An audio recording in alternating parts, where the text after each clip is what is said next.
Hi, my name is William Bevill, and today I'm going to talk to you all about a technique that can be used in note-taking and even memorization called mind mapping. Today, professors are busier than ever. With many of them being adjunct professors, they may have multiple jobs, leaving them with little or no time to write an effective lecture. This leaves the class not engaged and leads to bad grades at the end of the semester. With professors leading such busy lives, though, it's no surprise they don't have time to write a memorable lecture. However, a little bit of mind mapping can change all of this. Mind mapping is a technique that was invented in its current form in the 1970s. It is a technique that allows you to take information from all different areas and put it together in an easy, simple, and fun way. It is so, all of its colors and the simplicity of it makes it easy to memorize and makes it simple to look at.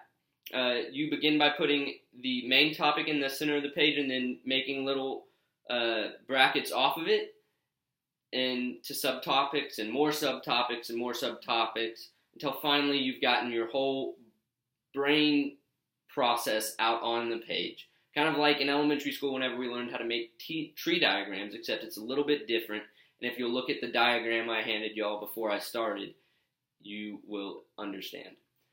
With mind mapping being so simple that it almost sounds like an elementary concept, how is it that it is able to help professors prepare their lectures? Well, due to mind mapping's easy manipulation, it is easy to take notes, edit notes, and review the notes. And whenever it comes to professors reviewing their notes, they need to be able to do it fast and effective. So as opposed to reading paragraph after paragraph after paragraph, they're able to read the hot topics that they're talking about and the key points that they are talking about. And then as opposed to having to write out those paragraphs, whenever the professors are taking notes for their lecture, they're able to, again, write out just the key topics and the key points. And then topics are constantly being updated, like with, say, accounting, you've got the new tax law last year. And so these things need to be updated. And so as opposed to a professor having to go in and update all of their notes, they just go in and update that one little branch off of their center topic. And so it's so much easier as opposed to changing everything. It's very condensed and it saves the professor a lot of time. And so with it being that way for professors, how does this end up benefiting us as students? Well, in their lectures, professors could give us a condensed version of their mind map so that we see the key points, not necessarily the detail of those, but so that we know how to follow along when we're taking notes, and we also can ensure that everything has been hit.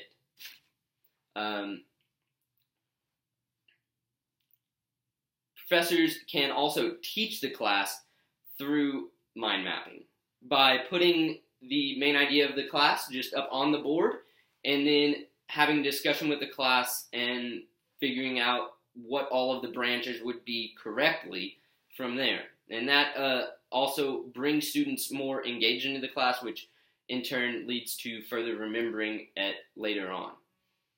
Mind mapping has been shown to be effective for professors and even for students in this way.